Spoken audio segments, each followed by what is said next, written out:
প্রথমে মাকে মেনে নিতে অস্বীকার করে ছেলে, পরে প্রশাসনের হস্তক্ষেপে মিলল স্বীকৃতি। তবুও প্রশ্ন থেকে যাচ্ছে, এই ফেরা কি সত্যিই নিঃশর্ত, নাকি সমাজের বাধা এখনো অটুট? 23 বছর পর ঘরে ফেরা, সুন্দরবনের হাম রেডিওর হাত ধরে। কিন্তু ঘর কি সত্যি ফিরল?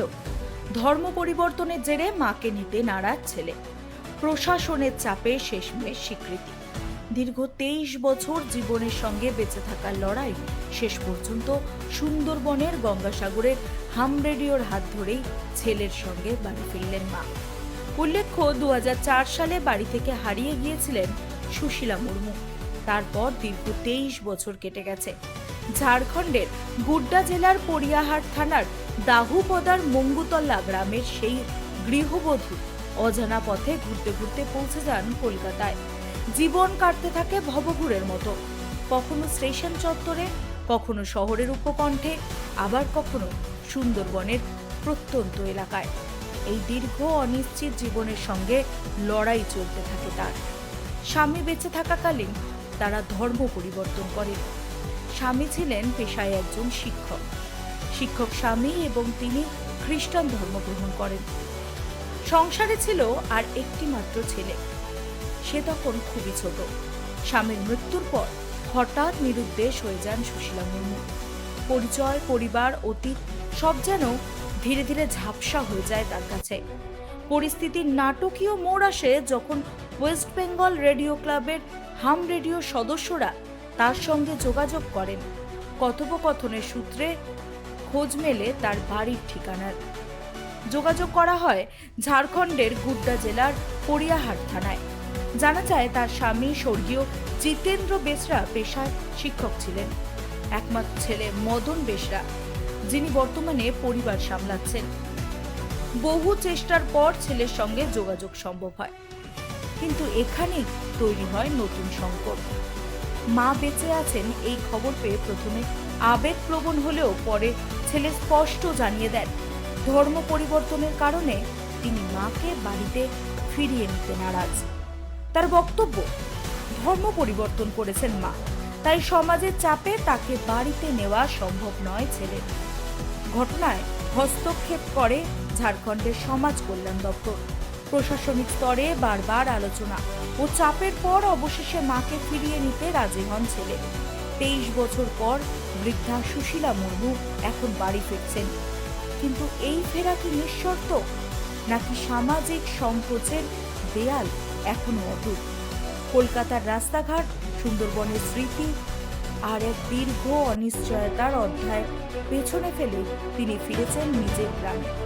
তবুও প্রশ্ন থেকেই যায়, ধর্ম কি মায়ের চেয়েও বড়? এই ঘটনায় আবারও সামনে এলো মানবিকতার এক কঠিন পরীক্ষা, যেখানে প্রযুক্তি মিলিয়েছে বিচ্ছিন্ন পরিবারকে, কিন্তু সমাজের মানসিক দূরত্ব ঘোচাতে সময় শেষ কথা বলবে। ব্যুরো রিপোর্ট, রাজ্য নিউজ নেটওয়ার্ক।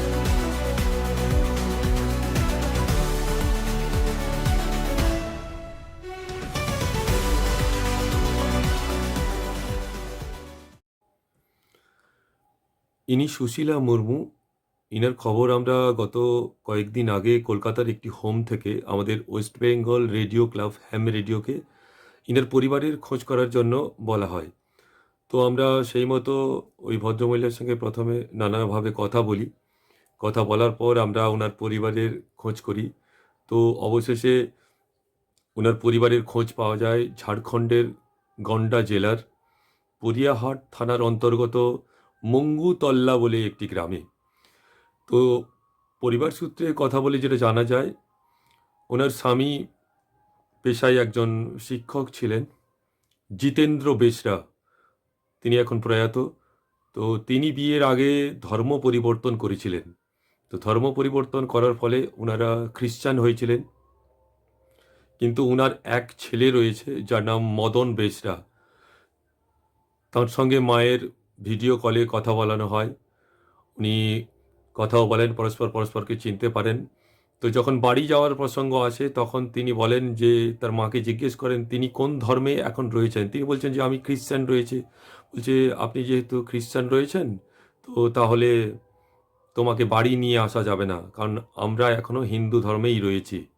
তো এই যখন ধর্মের একটা প্রতিবন্ধকতা এসে দাঁড়ায়, তো তখন আমরা ঝাড়খণ্ড সরকারের সমাজ কল্যাণ দপ্তর, ঝাড়খণ্ড পুলিশ এবং সংশ্লিষ্ট এরিয়ার বিডিও, গ্রাম পঞ্চায়েতের প্রধান, যাকে আমরা মুখিয়া বলি, তো তাদের সঙ্গে আমরা যোগাযোগ করি এবং বিভিন্ন সংবাদ মাধ্যমে যখন এই খবরটি প্রকাশিত হয়, তো স্বাভাবিকভাবেই ঝাড়খণ্ড সরকারের পক্ষ থেকে যথেষ্ট তৎপরতার সঙ্গে ওনাকে বোঝানো হয় এবং উনি শেষ পর্যন্ত রাজি হন। এবং আজকে ওনার ছেলে মদন বেসরা কলকাতায় এসে ওনার মাকে ওনার বাড়িতে ফিরিয়ে নিয়ে যাচ্ছেন। এবং ওয়েস্ট বেঙ্গল রেডিও ক্লাব, হ্যাম রেডিওকে এবং কলকাতা পুলিশ এবং ঝাড়খণ্ড পুলিশকে ওনারা বিশেষভাবে ধন্যবাদ জানিয়েছেন। আমি দিবস মণ্ডল, সদস্য, ওয়েস্ট বেঙ্গল রেডিও ক্লাব। ধন্যবাদ।